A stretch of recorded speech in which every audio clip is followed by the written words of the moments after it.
الحمد لله رب العالمين والصلاة والسلام على سيد المرسلين أما بعد.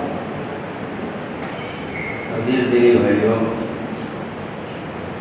آج کا جو عنوان ہے وہ بہت ہی اہم ہے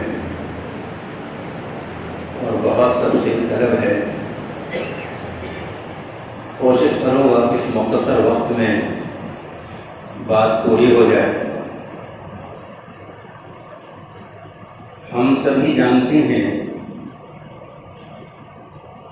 کہ اس زمین پر جتنی مادی طاقتیں ہیں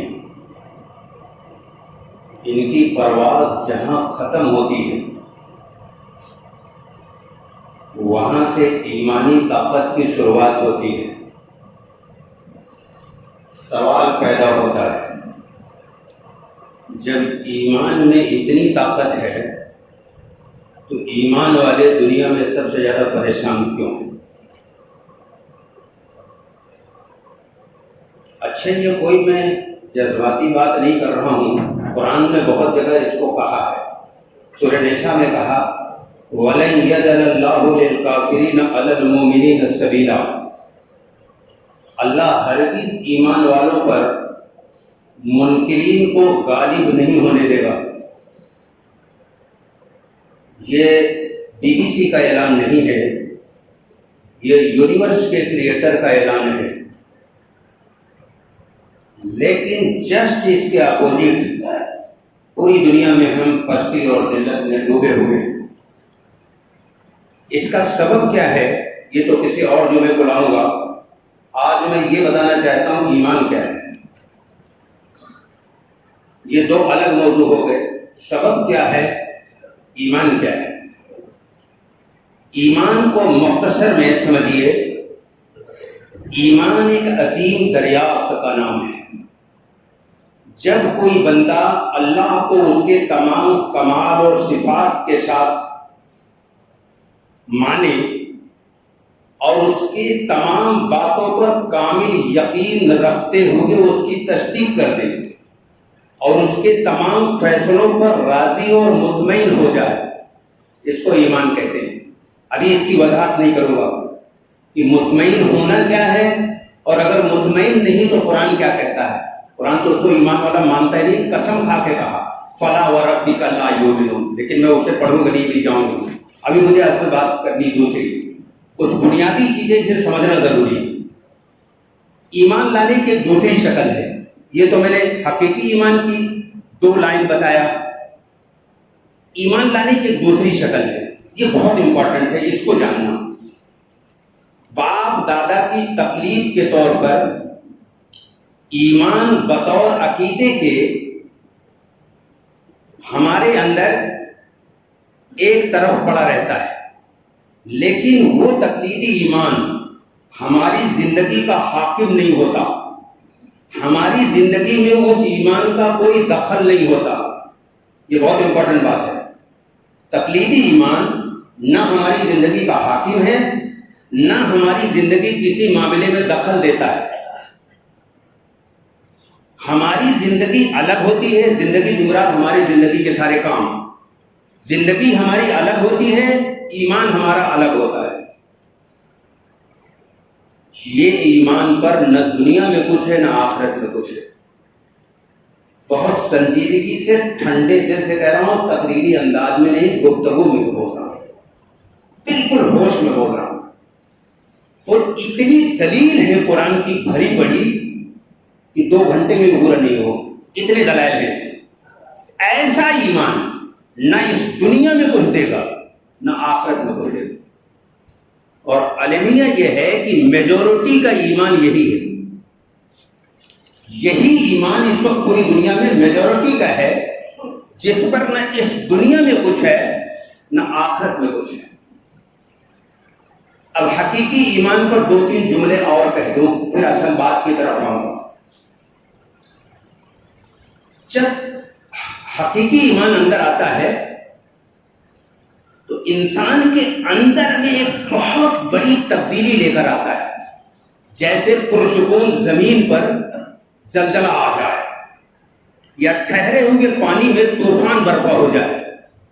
اسی اعتبار سے جب حقیقی ایمان اندر داخل ہوتا ہے تو آدمی کی سوچ بدل جاتی ہے، اس کا مزاج بدل جاتا ہے، اس کی زندگی کی تمام سرگرمی کا رخ ایک طرف سے ہٹ کر کے ایک دم دوسری طرف ہو جاتا ہے، ایک نیا وجود ابھر کر سامنے آتا ہے، وہ اپنے فکر و عمل ہر اعتبار سے ایک نیا انسان بن جاتا ہے۔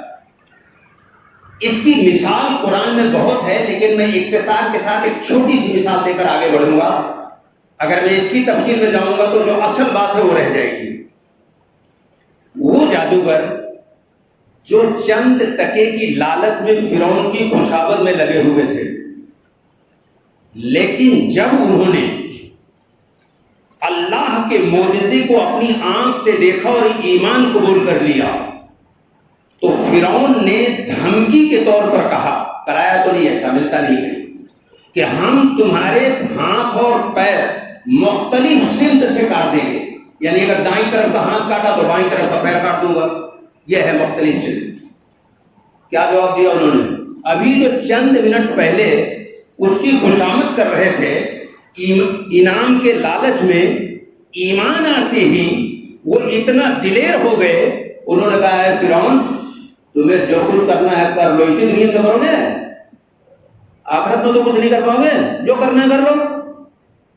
ان کو تو آخرت دکھ رہی تھی، یعنی انہوں نے جان کا سودا کر کے آخرت بنانے کا فیصلہ کر لیا، کیونکہ ایمان وہ تقلیدی نہیں تھا، وہ ڈسکوری والا ایمان تھا، جس کو اردو میں دریافت کہتے ہیں۔ یہ دریافت کے ساتھ جو چیز دنیا میں آتی ہے، چاہے وہ مادی چیز ہو یا روحانی چیز ہو، اس کے اندر انقلاب آنا یقینی چیز ہے۔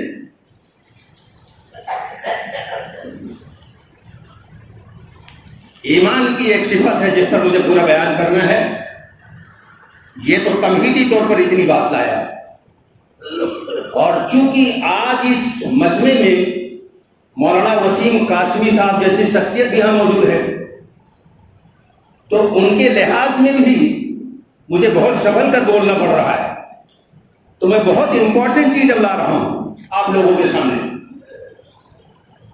ایمان کی کیا صفت ہے یہ جان لو ذرا سا، لکھنؤ کے روشن ضمیروں، ایمان کی صفت جانیے۔ جیسے آگ کی صفت ہے، جتنی جگہ پر آگ رکھو گے اتنی جگہ گرم ہو جائے گی۔ ارے ہے صحیح کہ نہیں؟ دنیا میں دو نالج ہیں، establish knowledge, revealed knowledge. Revealed knowledge مانے وحی کا علم، اسٹیبلش نالج یعنی جو تجربات کے ذریعے معلوم ہو گیا ہو، وہاں تو کوئی شک نہیں ہے۔ قرآن نے اسی دو علم کو علم کہا، تو یہ تو ساری دنیا کو تجربہ ہے، اس میں کسی پی ایچ ڈی کی ضرورت نہیں ہے۔ 5 سال کا بچہ بھی جانتا ہے کہ آگ جہاں رکھی جاتی ہے اتنی جگہ گرم ہو جاتی ہے، اور برف جہاں رکھی جائے گی اتنی جگہ ٹھنڈی ہو جائے گی۔ پھر ایمان کی کیا تاثیر ہے؟ ایمان کی تاثیر یہ ہے کہ جس کے اندر ایمان اپنی حقیقت کے اعتبار سے داخل ہوتا ہے، وہ دنیا کے بسنے والے ہر انسان کی تکلیف کو اپنی تکلیف سمجھتا ہے۔ اس پر غور کیجئے، اسی لیے میں رک گیا ہوں، الفاظ نہیں ڈھونڈ رہا ہوں، الفاظ تو اتنے کہ 2 گھنٹے بھی ختم نہیں ہو۔ غور کریے ہم نے کیا کہا۔ ایمان جب حقیقت کے اعتبار سے اندر آتا ہے تو دنیا کی کسی کونے کا بسنے والا کوئی انسان اگر کسی تکلیف میں ہے تو جب تک ہم اپنی کیپیسٹی کے اعتبار سے اس کی تکلیف کو دور کرنے کا کوئی قدم نہیں اٹھا لیتے، ہمیں نیند نہیں آتی ہے۔ ایسے لوگ آج بھی موجود ہیں، یہ لفاظی نہیں ہے۔ اگر جمعے کے بعد بیٹھو تو میں ثبوت کے انبار لگا دوں گا کہ آج ایسے لوگ زمین پر زندہ ہیں۔ یہ ایمان کی صفت ہے۔ اسی صفت کو سورہ معون میں بیان کیا اللہ نے۔ عرض ہی کر دوں، حالانکہ سوچا بھی نہیں تھا سورہ معون لاؤں گا، جو مجھے بہت امپورٹنٹ چیز لگی۔ سورہ معون میں اللہ نے استفہام کے ساتھ کہا، جس کو آپ انگریزی میں کوسچن مارک کہتے ہیں، اللہ نے کہا ارائیت الذی یکذب بالدین، تم نے دیکھا اس کو جو بدلے کے دن کو جھٹلاتا ہے؟ آپ جانتے ہیں کہ بدلے کے دن جھٹلانے والا ایمان سے خارج ہے، چاہے وہ تہجد گزار ہو۔ اگر بدلے کے دن کو جھٹلاتا ہے تو ایمان سے خارج ہے، چاہے 1000 حج کیا ہو، کچھ نہیں کام آئے گا۔ اللہ نے کہا تم نے دیکھا جو بدلے کے دن کو جھٹلاتا ہے یہ کون ہے؟ جو یتیم کا استحصال کرتا ہے، وَلَا يَحُضُّ عَلَىٰ طَعَامِ الْمِسْكِينِ، اور غریب کو کھلانے کے لیے ترغیب نہیں دیتا، ہندی میں کہیں گے پروتساہن نہیں دیتا۔ اللہ نے چیلنج کے ساتھ کہا کہ یہ ایمان والا نہیں۔ کیوں؟ ایمان کی صفت یہ ہے کہ کمزور کی مدد کیے بغیر اگر ایمان اندر ہے تو وہ رہ نہیں سکتا۔ ایک مسجد میں ایک حافظ قرآن نے ہم سے کہا کہ ہم بہت دن تک ایک مسجد میں جاتے رہے، پانی اور چائے تو بڑی دور کی بات ہے، کسی نے مجھ سے یہ بھی نہیں پوچھا کہ تم کہاں رہتے ہو، جبکہ سنت یہ ہے اگر کوئی نیا آدمی مسجد میں آئے تو ہمیں بڑھ کر اس سے ملنا چاہیے، اس کی خیریت لینا چاہیے، مکمل تعارف ہونا چاہیے۔ آپ کہاں رہتے ہیں، کوئی پرابلم تو نہیں، ہمیں بتائیے، ہمارے لائق کوئی خدمت ہے تو ہم کو انجام دیں اسے۔ ارسطو کے بقول یہی پس پوتر ہے کہ آپ ہی آپ چرے، یہ جانور کی خاصیت ہے، اسے صرف اپنے پیٹ کی فکر ہوتی ہے۔ محلے میں کون بیمار ہے جس کی دوا کا پیسہ نہیں؟ محلے میں وہ کون باپ ہے جو اپنے بچے کی فیس نہیں جمع کر پا رہا ہے؟ محلے میں وہ کون ہمارا بھائی ہے جس نے مکان کا کرایہ اس مہینے میں نہیں جمع کیا؟ اگر یہ احساس نہیں ہے تو پیغمبر کا فرمان سنو، بخاری کی روایت ہے، پیغمبر نے فرمایا جو زمین والوں پر رحم نہیں کرتا آسمان والا اس پر رحم نہیں کرے گا۔ اور رحم کس کا نام ہے؟ اگر ہماری پارٹی کا ہے، پہچان کا ہے تو مان کا ہے، مسافہ ہے، ٹھنڈا ہے، گرم ہے، چائے ہے، ناشتہ ہے، پہچان کا نہیں تو سلام کا جواب بھی نہیں، یہ مکاری ہے، یہ اخلاق نہیں ہے۔ اخلاق کسے کہتے ہیں؟ سنو، آئیے پیغمبر کے ہاں سے اخلاق داخل کرتے ہیں۔ دنیا میں کعبہ کے بعد سب سے بڑی مسجد کا نام مسجد نبوی ہے، ارے ہے کہ نہیں؟ سب جانتے ہیں نا؟ اس مسجد میں ایک غیر مسلم بھائی آیا، پیشاب کرنے لگا، توجہ چاہتا ہوں، صحابہ نے روکنا چاہا، سرکار نے فرمایا پیشاب کر لینے دو۔ آپ کی مسجد ہوتی تو سر پہ اٹھا لیتے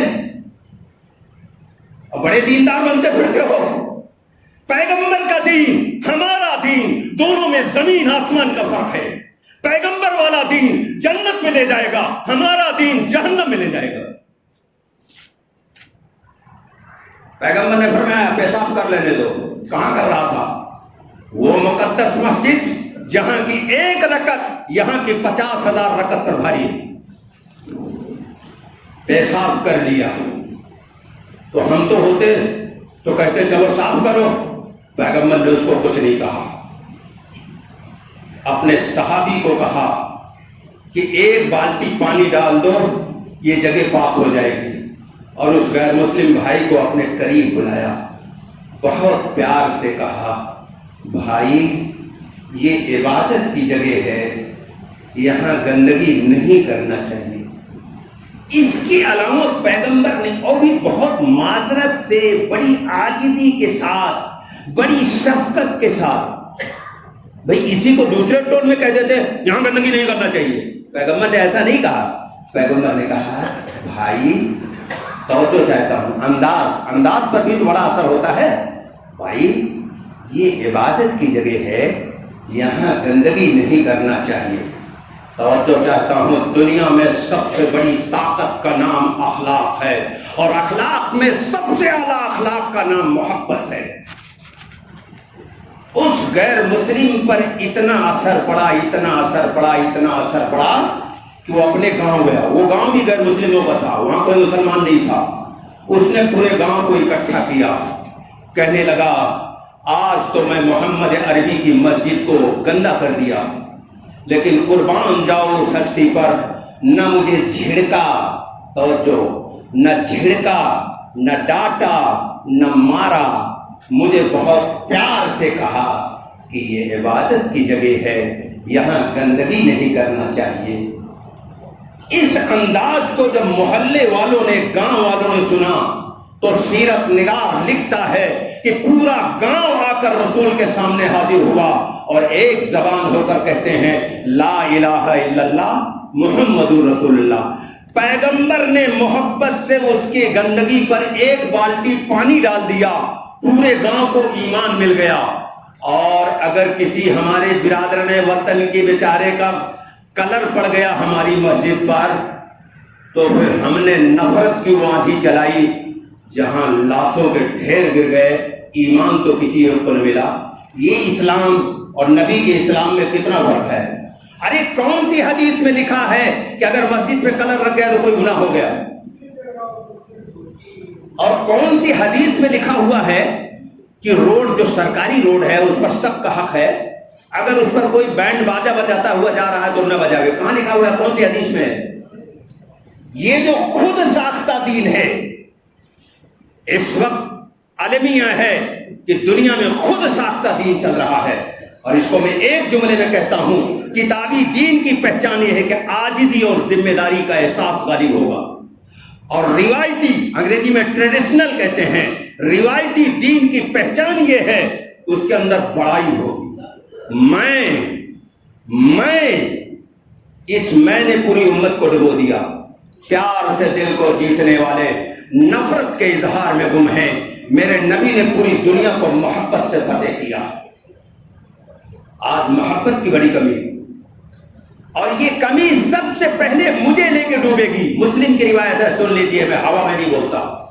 پیغمبر نے فرمایا تم کامل ایمان والے نہیں بن سکتے جب تک آپس میں محبت نہ کرو، یہ مسلم کی حدیث ہے۔ اس لیے میرے دوستوں، عرض یہ ہے کہ اس دنیا میں اگر ہم کامیابی چاہتے ہیں، ایمان کا پہلا نفع جو اللہ نے بنایا کیا قرآن میں، وہ دنیا میں بیان کیا ہے۔ جیسے میں نے ایک دن نماز کے بارے میں بتایا تھا، نماز کا نفع پہلے دنیا میں ہے، حقیقی نماز کی بات میں نے کیا تھا، روایتی نماز نہیں۔ اسی اعتبار سے ایمان کا پہلا نفع اس زمین پر اللہ آپ کو دے گا، آپ کو بلند مقام عطا کرے گا، جس بھی فیلڈ میں ہوں گے، جہاں بھی ہوں گے، آپ اونچائی پر ہوں گے۔ یہ اس دنیا کا وعدہ ہے، یہ ایمان، یہ اعمال، یہ قرآن اس زمین کی ساری کامیابی دلانے کے لیے آئے تھے۔ لوگ سمجھتے مرنے کے بعد کام آئے گا۔ ایک اسکالر نے اسی پر لکھا کہ اگر کوئی حامل کتاب دنیا میں مغلوب اور ذلیل ہے تو آخرت میں وہ سربلند نہیں ہوگا، وہاں بھی مغلوب ہوگا۔ اور یہ ساری صفات آئیں گے کیسے ہمارے اندر؟ یہ مستقل ایک عنوان ہے، اس کو میں 2 جملے میں کہنے جا رہا ہوں۔ اس زمین پر اللہ نے کچھ ایسے اصول بنائے ہیں، اس اصول پر پڑے بغیر نہ ایمان کا نفع اس دنیا میں ملے گا، نہ کسی اعمال کا نفع ملے گا۔ جیسے فصل اگتی ہے مٹی کی زمین پر، سونے اور چاندی کے فرش پر کوئی فصل اگا کے نہیں دکھا سکتا قیامت تک۔ یہ نیچر آف لا ہے، یہ قانون قدرت ہے، یہ پراکرتک نیم ہے۔ اس نیم سے ہٹ کر اس زمین پر کوئی فصل نہیں اگا سکتا ہے، چاہے وہ سونے چاندی کی فرش ہو، نہیں اگے گا، خدا کا قانون نہیں ہے۔ اسی اعتبار سے اس زمین پر اللہ کی مدد آنے کا واحد سبب، لیکن میں نے پہلے کہا کہ یہ مستقل ایک عنوان ہے، صبر ہے۔ صبر کس کا نام ہے جانتے ہیں آپ؟ جو صبر ہندوستان والے جانتے ہیں وہ صبر نہیں۔ میں ایک آیت پڑھ دے رہا ہوں، اسی پر بیان ختم ہو جائے گا تو آپ کی سمجھ میں آ جائے گا صبر کسے کہتے ہیں۔ جب طالوت کی فوجیں غیر مسلم تھے اور جالوت اور ایک ہی فوج مسلمان تھے، جالوت کے سامنے ہوئی تو جالوت نے کیا دعا مانگی جانتے ہیں آپ؟ اور پوری فوج نے وَلَمَّا بَرَزُوا لِجَالُوتَ وَجُنُودِهِ رَبَّنَا أَفْرِغْ عَلَيْنَا صَبْرًا وَثَبِّتْ أَقْدَامَنَا وَانصُرْنَا عَلَى الْقَوْمِ الْكَافِرِينَ۔ اب سمجھ میں آئے گا صبر کسے کہتے ہیں۔ باقی کسی دن اس کا مستقل عنوان لے لیں گے ہم۔ کیا دعا مانگی کہ جب جالوت کی فوج آمنے سامنے ہوئی تو مسلمانوں نے کیا دعا مانگی؟ اے اللہ میرے اوپر صبر ڈال دے۔ آپ تو مرنے پر صبر جانتے ہیں نا، یہاں جنگ میں وہ صبر کی دعا مانگ رہے ہیں، اور میرے قدموں کو جما دے اور انکار کرنے والے کو مقابلے میں میری مدد فرما۔ تو جنگ میں صبر مانگ رہے ہیں. تو اگر صبر کے معنی بزدلی ہوتا، صبر کے معنی میت پر نہ رونا ہوتا، تو جنگ میں پھر یہ صبر کی دعا کیوں مانگتے ہیں؟ اس پر سورہ آل عمران آیت 125 میں تو اللہ نے یہ بھی کہا، لیکن اس کا وقت نہیں ہے، کہ اگر تم صبر کرو تو میں 5000 نشان لگے ہوئے فرشتوں، گھوڑے اور فرشتوں کے ساتھ تمہاری مدد کروں گا. یہ سورہ آل عمران آیت 125 میں کہا، اس کو کھول کے دیکھ لینا اگر یقین نہ ہو تو صبر کی زمین پر اللہ کی مدد آتی ہے. بے برداشت قوم کو اللہ مدد نہیں کرتا، بلکہ آئی ہوئی مدد بھی اٹھا لیتا ہے. پوری دنیا کا مسلمان بے برداشت ہے. کیا ہے؟ سورہ روم میں کہا کہ تم کو یہ لوگ بے برداشت نہ کر دیں، یہی ترجمہ ہے اس کا. یہ مستقل ایک عنوان ہے. اس لیے میرے دوستو، اپنے اندر ذرا سا ٹالرنس لائیے، برداشت کی قوت لائیے. صبر کی ڈیفینیشن یہ ہے، ناگوار چیز پیش آئے تو اس کے زیر اثر جانے سے رک جاؤ. جیسے وہ غیر مسلم مسجد نبوی میں پیشاب کر رہا تھا، غلط کام کر رہا تھا نا، لیکن پیغمبر آپے سے باہر نہیں ہوئے، پیغمبر نے صبر کیا. اس صبر کے نتیجے پر پورا گاؤں ایمان میں داخل ہو گیا. اللہ ہمیں اور آپ کو حقیقی ایمان عطا فرمائے اور صبر کی زمین پر کھڑے ہونے کی توفیق عطا فرمائے. سنتیں پڑھ لیجیے آپ لوگ. وما علینا